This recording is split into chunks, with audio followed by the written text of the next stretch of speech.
and welcome to another episode of Footy Chat.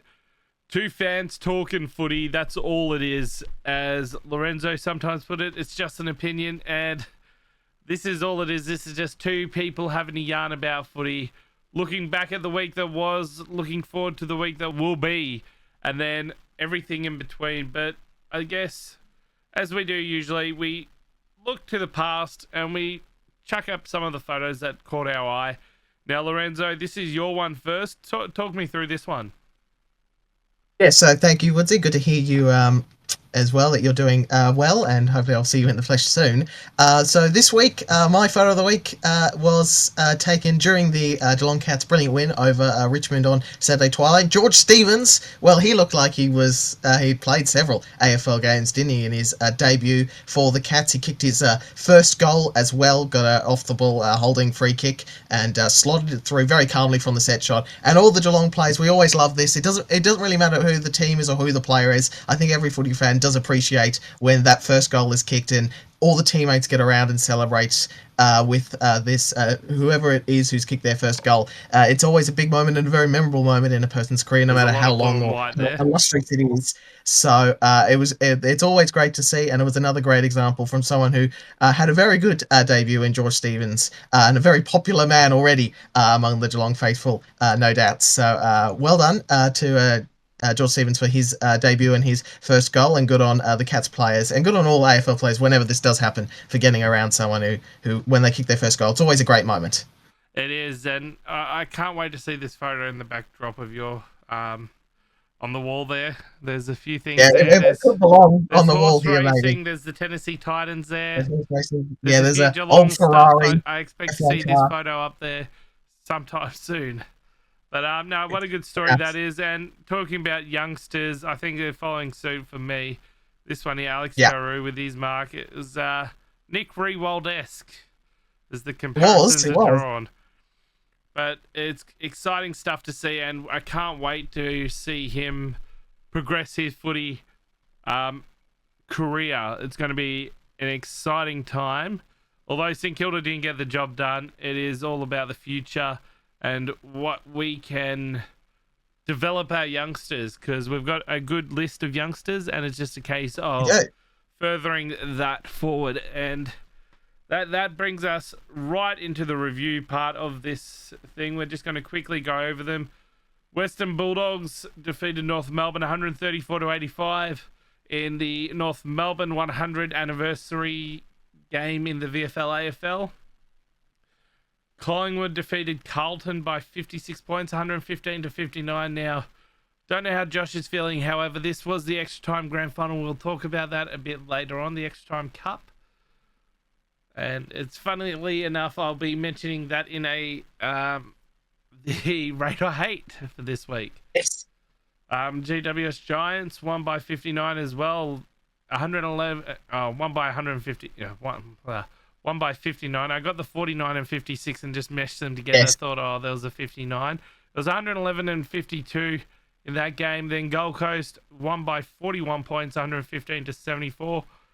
Geelong won by 72, 124-52. Brisbane then narrowed the margin slightly, 120-92. 28 points there. Hawthorn only won by 20, 94-74. Sydney won by 11, 94-83 to keep their season alive. And then Adelaide won by 13 points, 90-77. So what a round of footy it was. It looked like at the very, going into the Geelong game, that 41 points might be the closest margin. And then there was all under 41 points. So some exciting footy, and got a bit better as the round went on. The biggest talking point is Carlton fans turning on themselves in this round. It's not going to get any easier, and now's the time you want to play Carlton, because if you can inflict pain onto them, it'll be great. However, it's one of those things where, St Kilda don't play Carlton anymore. We've only got Geelong coming up in the extra time part of it.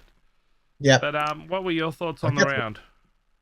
Oh, it was an interesting round. I think this upcoming week should provide a few more close matches, and we sort of knew that going in, didn't we? But it sort of got better as it went along. That Sydney Fremantle match was a good one. Sort of ebbed and flowed a bit, much more. And St Kilda also put up a good fight. Not too bad of a fight against Hawthorn as well. So it got a bit better as we went on. But yeah, there were a few quite one-sided ones, obviously. North Melbourne were also when in that match for quite a lot of that first half. But the Bulldogs ran over the top of them towards the end. I will shout out Josh, who coming up on extramedia.com, there will be he's written something on the Carlton Football Club. I haven't read it yet, but I do look forward to, as I told him today when we recorded our Darts podcast. I'm looking forward to see what you hear, what you have to say about Carlton. I am too. It's going to be exciting to hear from a Carlton fan.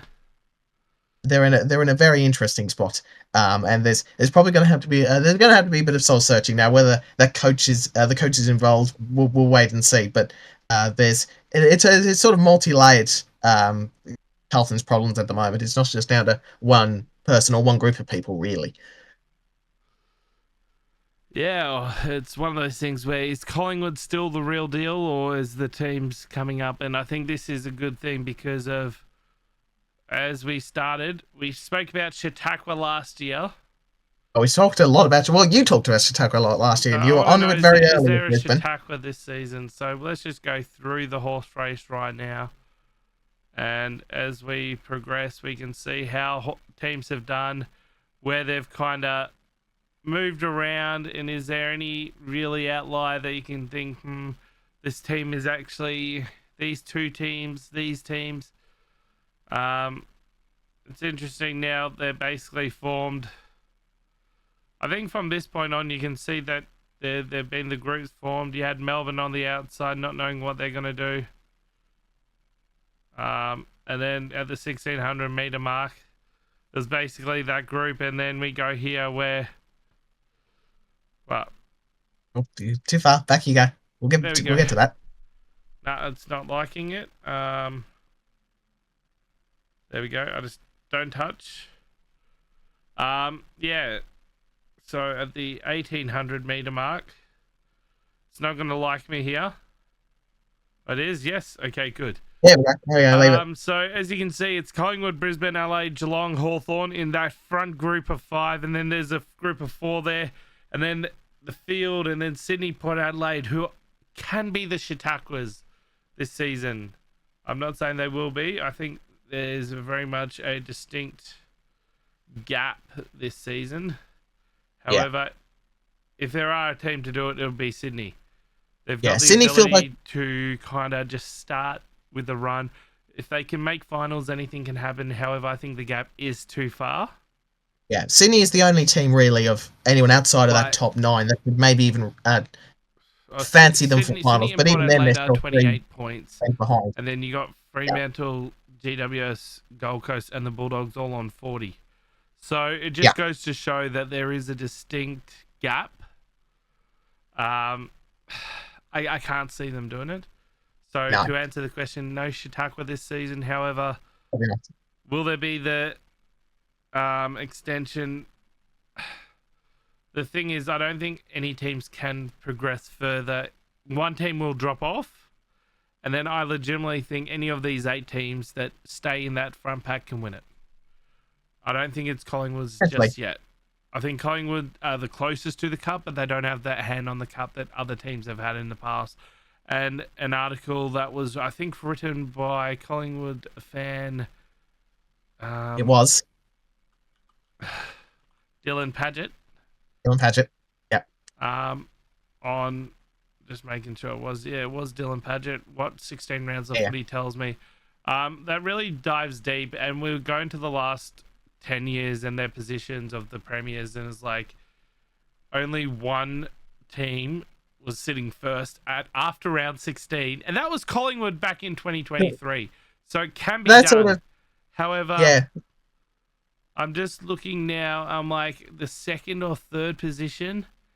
So it's either Brisbane or Adelaide. They're the fate. Brisbane, it's second, third, and fourth at this stage. So Brisbane, Adelaide, and Geelong are more likely. Actually, and sixth. So and Bulldogs.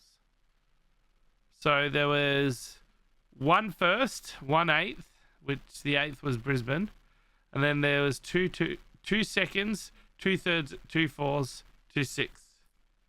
So it's 2, 3, 4, 6 is where you want to kind of be. Fifth is just sorry, 7 but so sorry to Hawthorn and Gold Coast, but this is now round 18, so this was every team is played 16, so it's kind of hard to differentiate because of the opening round in the last few years compared to the previous one. So most teams have played 16 now. The only team in the 8 that hasn't played 16 is Gold Coast. They've got one more, so that win could elevate them a little bit. But right that's now, the stats say like you should be going for 2, 3, or 4. Yeah, Brisbane, Adelaide, or Geelong, and they're the dream spots. Yeah, so Collingwood, I think, are definitely the team that they've got a lot to lose because they can drop off a lot more. Yeah. But I think it's going to be exciting to see, and I think the winner will come from Brisbane, Adelaide, or Geelong. And I hope for your sake it's Geelong, but Definitely. Fingers crossed. If I think that's really... if the grand final is a Brisbane Collingwood grand final, I believe it will be the first time, and I don't know if I told you this or if I told someone else this. I believe it'll be the first time in ages where it's been the runners-up have played off. So the last 2 consecutive runners-up have played off in a grand final, and then the last 2 premiers have played off in a grand final. So last year it was Brisbane, Sydney. Obviously, Brisbane lost to Collingwood in 2023. Sydney lost to Geelong in 2024. And if it's a Collingwood-Brisbane grand final, well, Collingwood won in 23, Brisbane won in 24. So I'm excited for the potential for that to be a thing. That's my dream grand final right there, just because then I've got that statistic I can throw up as I pointed this out. And to Lorenzo. Yeah, we can link back to right here. 9th of the 7th. It's we can even time code it. It's about 5:25.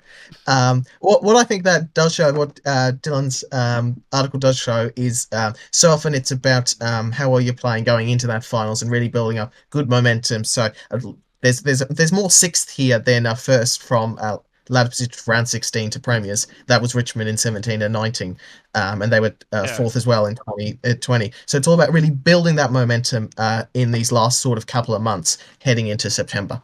Is very important for your flag chances. As Dylan pointed out, 7 out of 10 premiers were in the top 4 heading into round 17. Yeah. So is one of those things where him being a Collingwood supporter. However, I think it's going to be more likely top 4 is you get that double chance, but then you've also got that risk of that straight sets. Yeah, so it's much harder for outside the top 4. It was done last year, of course, but it is much tougher. But it is a rarity. But that's part of the advantage of finishing top 4. You do get that theoretically easier route with the double chance guaranteed home final. Maybe guaranteed 2 if you're finished top 2. Yeah, exactly. Now we move on to Bad Kings, Bad Football. No real identifier. There were a few almost nominations, but I think St Kilda were almost there. There were a few others that were almost there. I really should have said last week that it could have been Blackburn. I should have put Blackburn. You should put Blackburn off there. Should we do this perhaps when we struggle a little bit in future going forward, going to community footy and see if we can find any real shocking kicking? Yeah, well, I'm just quickly now trying to find last week's. So last week's score wasn't as bad. We were 17-11, right? I'm just looking across the Premier Division. Yeah, nothing that bad. The previous week, though, for Blackburn, it was Blackburn versus Baldwin. Baldwin were 9-14. Blackburn 60s. And this has to go on 6-21. Oh, yeah, that's not good. So that's not my good. team, It's the A community footy shameful, you bad might even Kings say. bad football, but they did get the mark. So I think the mark overtook everything and forgot about how many points we Yeah, kicked. everyone forgot. No one remembers what the actual result of the match was. I didn't even bother to look at what the result of the match was. I didn't even bother to ask you, given you were there and obviously your ties to Blackburn. I didn't even think about that. I was like, wow, this great mark. How amazing is this? Yeah, just sweep under the rug. Just yep. Look, what's that over there? Oh, that's a great mark. But no, we move forward and we look into the three teams that haven't been on the wall of shame just yet. Obviously, it's Fremantle, Geelong, and the Western Bulldogs. So they're I'm there up there now. on the. It's not the wall of fame because of. It's like the wall of pride. They haven't quite. I haven't quite yet done it. Um, they might not do it, so they want to see if they can last the season without actually getting on there. Now, it's the time. Volcano. I'm looking forward to this article this week.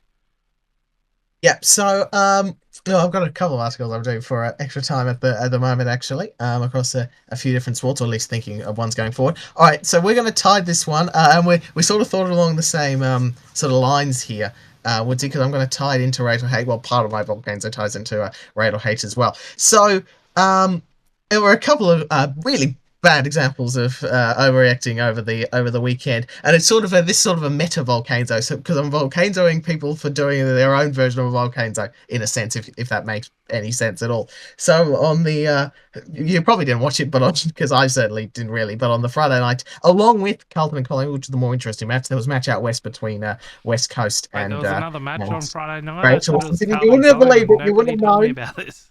No.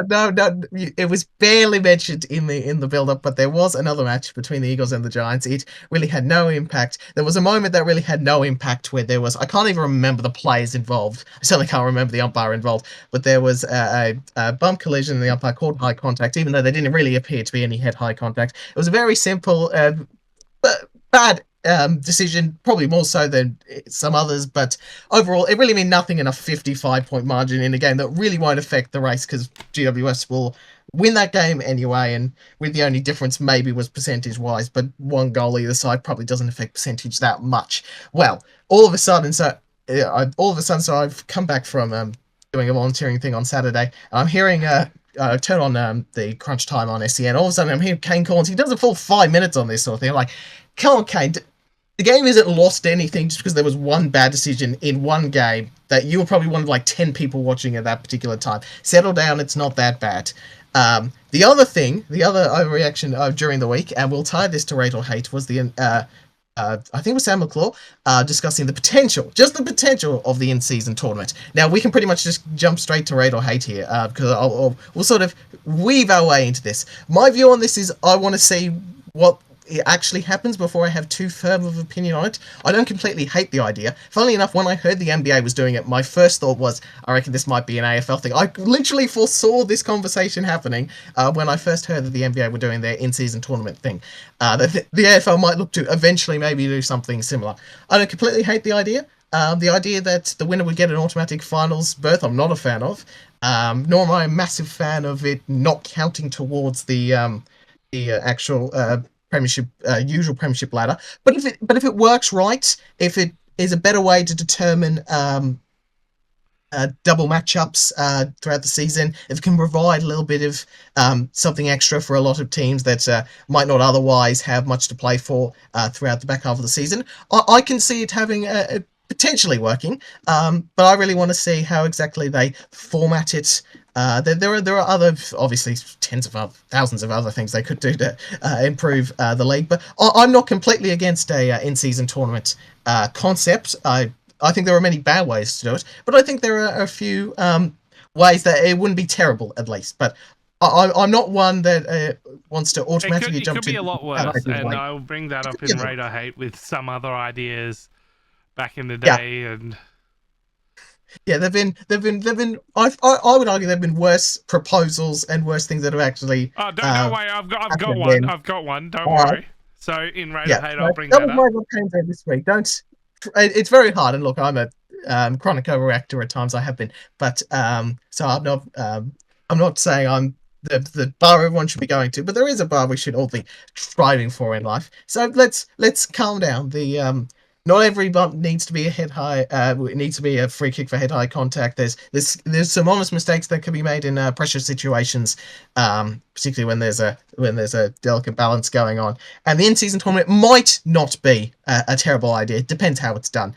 Knowing the AFL, that's the biggest thing. sort of It a depends bag on of how whether it's it's done now. yeah. Shall we We're go going to move to on to radar, what are hey? your thoughts on the in-season tournament? So I'm going to bring up a lot of discussed it stuff, and I want in you this to just segment. say, do you rate this? Do you not? Like, as ideas. Yep. I like the idea of initially, so you play everybody once, and then you have other ideas. But you just mentioned that, and it's like the first thing I remember was like the Foxtel Cup, which was the Yes. VFL downwards. I'm like, imagine if they did that, introduce the AFL into that as well. It's like you just have that's sort of the FA Cup style structure. yeah, an FA Cup style structure sort of thing, or the Australia Cup is going on in Australian Association football at the moment. Now that would be something. Like you have like local team just makes their way through it. Blackburn versus St Kilda, Blackburn versus Geelong. Yeah. It's like no.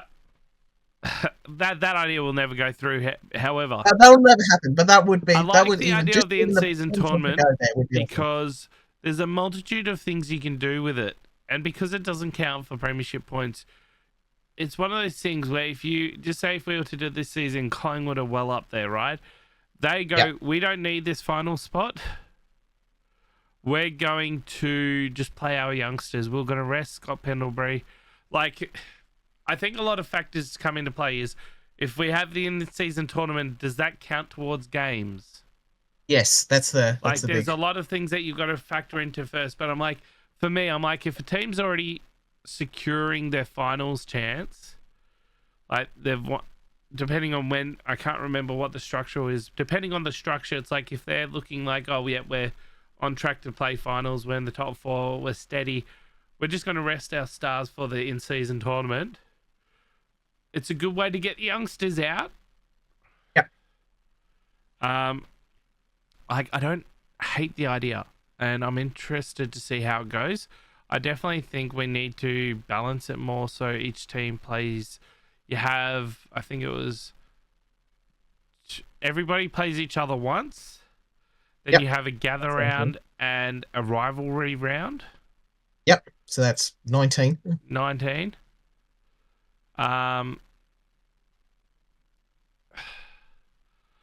It is going to be interesting to see how it goes. I've been thinking about this for a while, in terms of how you would exactly structure it, knowing you want to end up with roughly 22, 23, maybe 24 I would say, games long way. Well, you have, say, 20 games maximum in the home and away season is good. And then you fill it up with that in-season tournament. Yeah, I'm including the in-season tournament in that 22, 23, 24 number.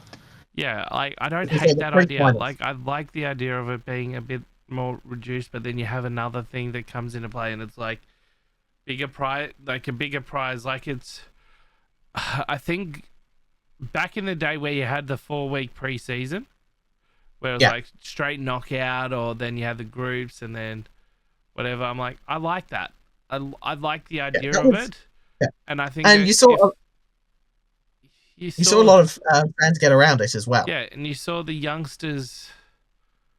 Like you saw, the first opportunity for your team, and it meant something. Like, okay, it didn't mean something when Grant Thomas and Lenny Hayes held up the trophy without smiling, but I'm like, I celebrated that night. Yeah. We played Geelong, I'm pretty sure, at Marvel. Docklands, whatever it was called back then, Telstra Dome or Colonial. It might have been Colonial. We might be going back to the Colonial. I think it's Telstra Dome. Or maybe Telstra Dome. Whatever it was, like, I like the idea of that.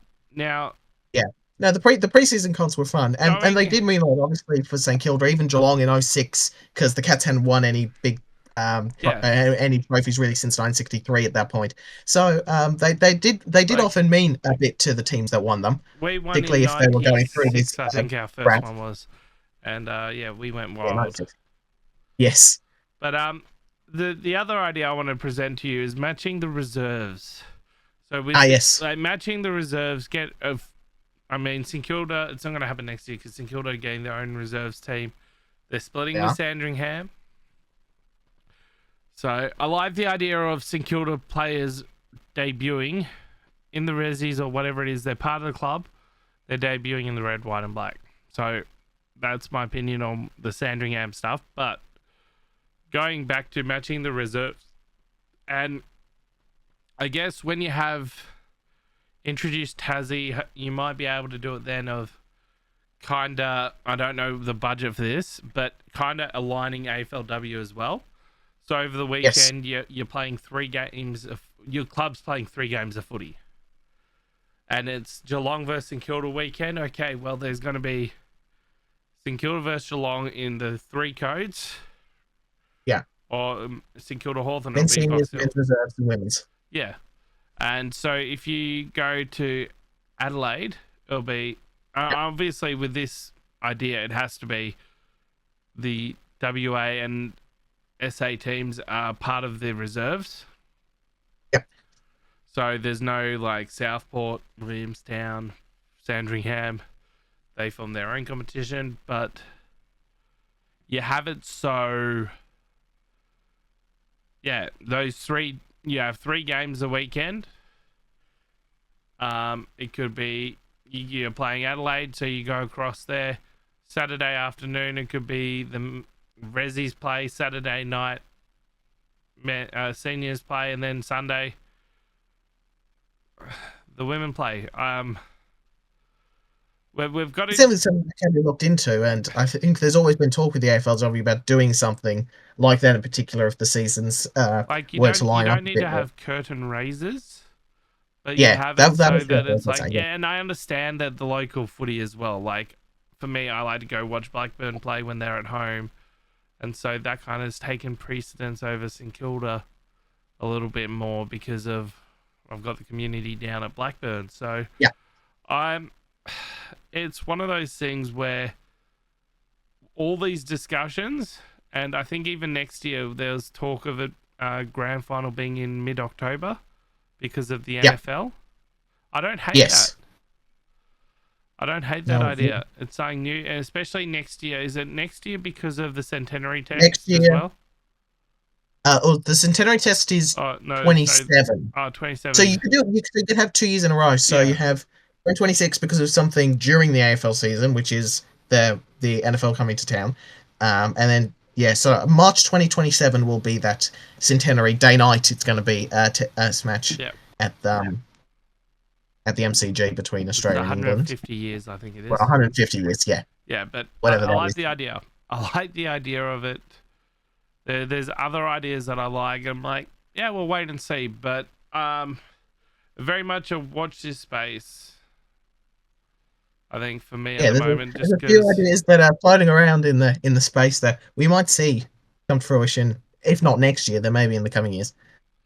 But something else we're going to watch this space on, and I don't know what you're going to actually bring up now. So it's Lorenzo's history lesson. What have you got? Well, Lorenzo's history lesson leans on the fact that in about 2 and a bit hours, New South Wales and Queensland play in the third State of Origin match. It's going to be a decider. So I don't watch a ton of rugby, but I think I will sit down and watch a bit of that match because that will be interesting. I believe I've been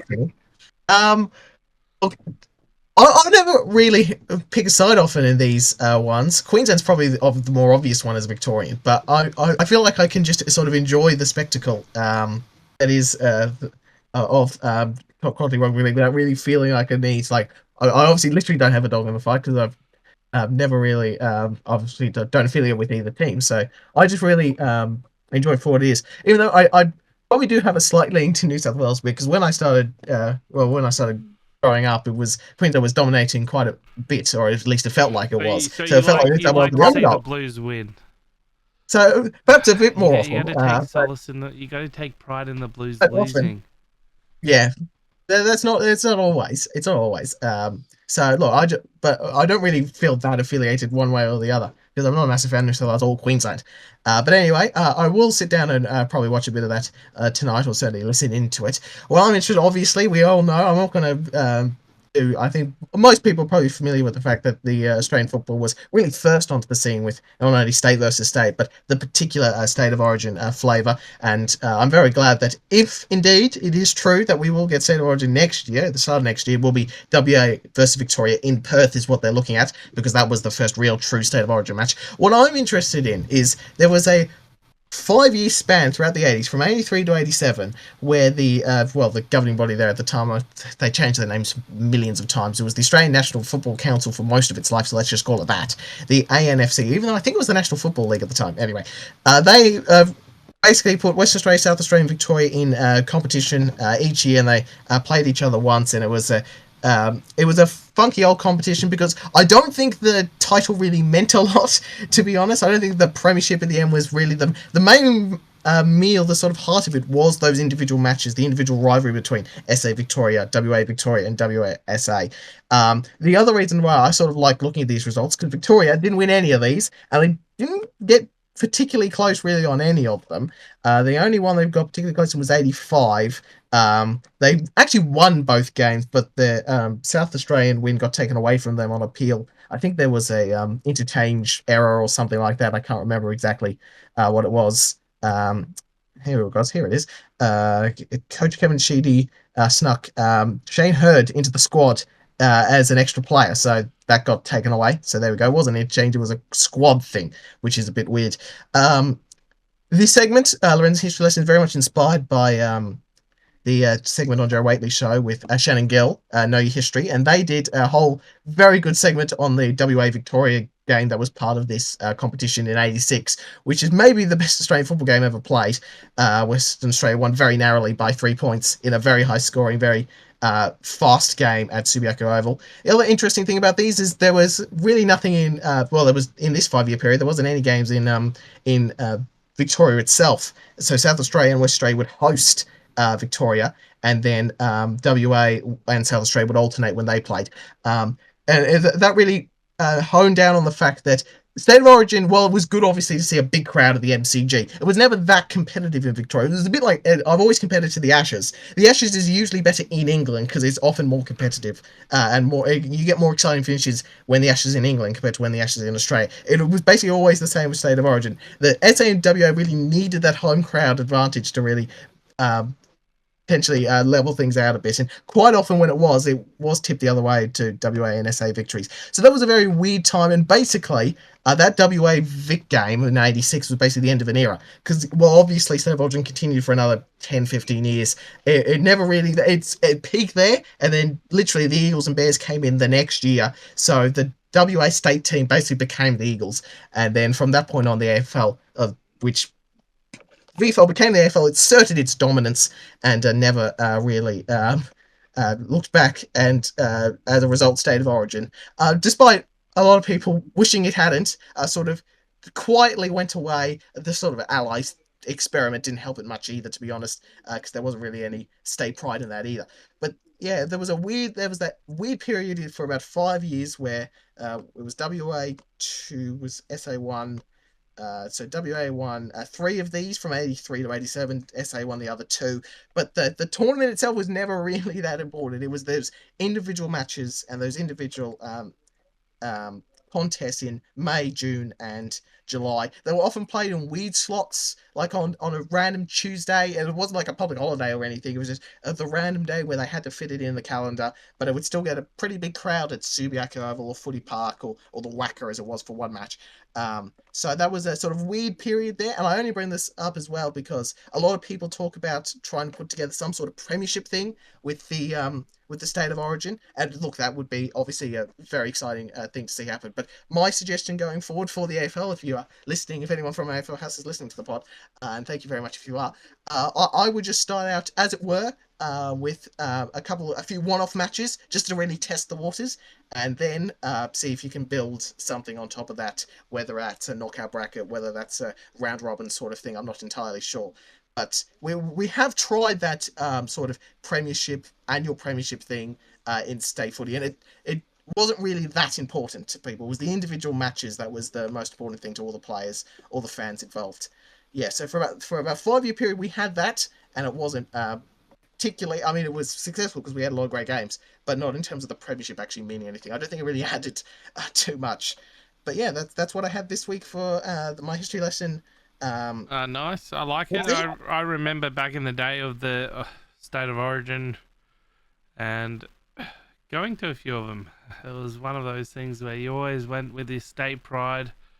And Yep. you had some of the teams, some of the players on your team. So for me, it was St Kilda playing for the opposition. You hope they don't get injured, but you hope they lose. So, Yeah, I so remember that. It was very fun. And great history lesson this time round. Can't wait to see what you've got for next week. But something else I can't wait to see is are there any changes?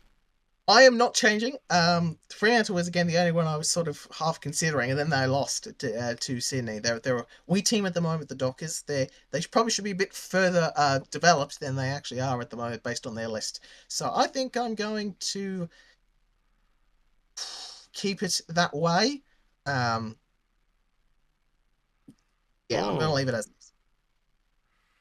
And here's mine now. I've got to think, do I get in early? There are two teams that I think could sneakily do it. So I could easily... We've got the 3 removals. We've got 3 removals here, and I'm not particularly swayed by that anyway. I don't think... I think now's the time to use it, because I think there's got to be a point where we cut it off. And right now, I think I've got to do it on Sydney and Fremantle. All right. So I'm using 2 of them just to open the door. I don't think Port Adelaide could. Like, I could put on Port Adelaide and make it so anyone who's distinctly a chance. Yeah. But I pulled the trigger. I've got... They're going to play Hawthorn this week, and then don't they play Collingwood soon enough? Yeah, they do the following week. So maybe after those couple of matches, I might be inclined. Yeah, well, yeah, Fremantle at home is a big one. And then Collingwood at the G. If Fremantle can win both of them, bang, they're going to be in it. And just to know that I took them off. Sydney obviously placing Kilda this weekend. And then North Melbourne. I think Sydney have a decent run home. I mean, they've got the Giants, but then they've got Essendon. Just quickly looking up. Brisbane's going to be a tough one. So... Geelong in Sydney, and then they finish it with West Coast. So they're a small chance. So I thought I might as well pull the trigger now. And talking about Sydney, they did defeat Fremantle, who held the title for some time. And now Sydney are the... And St Kilda will challenge again after they challenged Freo. Weren't successful. Freo then challenged Sydney, and Sydney took the title, and then they're taking it back to face off against St Kilda. So I'm excited to see what happens here. Yeah, so that's one to watch in and amongst all the other interesting football this week. We have a heavyweight title match there on 3:20 on Sunday. And we move on. Have we got any big calls this week? We're not going the competition. I think you kind of moved ahead with it. I did. Have you got any? I reckon Gold Coast Collingwood could be a close match either way. So 12 points either way. I was thinking there. I forgot to actually check how much. I just remembered what mine one was, and I don't think I got even close. Well, I Geelong by 50 plus. That hit. I had about 60 or 70,000 for the crowds, and I don't think St Kilda got anywhere near it. That's right. Essendon, Gold Coast wouldn't have, so it was a don't bother about that one. Yep. But yeah, I don't have one for this week. I think just looking at the games ahead, nothing jumps out at me at initial. You've got the Lorenzo sibling clash this weekend. The Cup between GWS and Geelong. As we look to the week ahead, though, we have Thursday night. We've got Carlton and Brisbane. Carlton getting all the big time, prime time clashes, and they're able to embarrass themselves. Could this be Michael Voss's last game coaching Carlton? Brisbane just demolish. Brisbane demolish them, and it's against Brisbane. But it's Carlton Brisbane on the Thursday night, Gold Coast Even if it's not Collingwood his on the last, Friday. they could break the camel's back. Yes, Gold Coast Collingwood's Friday, which is probably the biggest match in club's history. It's going to be a big one. That's going to be sold out. That's going to be electric. Definitely worth watching if Gold Coast can get up. That is going to be big for them. On Saturday, 1:20, Marvel Stadium. This game got moved. Remember that. That's right. That is right. So it's Western Bulldogs, Adelaide. It was moved from Mars Stadium, Ballarat, because of the crowd numbers. They just went, we need to. And luckily, there was no other game on the Marvel that day. So GWS and Geelong, and then Richmond, Essendon, and Fremantle, Hawthorn to rule out the Saturday. Decent Saturday. And then Sunday, you got Melbourne, North Melbourne, St Kilda, Sydney, and Port Adelaide and West Coast. Yeah, there's a few more interesting ones going into this week. Obviously, when Carlton play, there's always interest. Gold Coast, Collingwood, 2 teams in the H. GWS, Geelong, 2 teams looking at other ends of that top 8. Bulldogs Adelaide could be interesting, especially now that it's firmly back in a more familiar environment for those teams with Marvel Stadium. Fremantle, Hawthorn, where do Fremantle sit? This is a good opportunity to prove themselves at home before they have to play the number 1 team at the moment in Collingwood next week. So there's a few more. We sort of last week was really top 9 versus bottom 9, basically all of them. But this week we've got a few more top 8 teams playing against each other. So could be good, and interesting matches to look forward to. Sydney just need to keep on winning. So yes, I'm excited to see the week ahead. And as we mentioned earlier, the Extra Time Cup, that's not the final standings right now. It looks like whoever wins out St Kilda Geelong could move into second. It all depends on the percentage. So I will do that at the end of just before the St Kilda Geelong game. So then we know where it stands. It stands. Fair enough.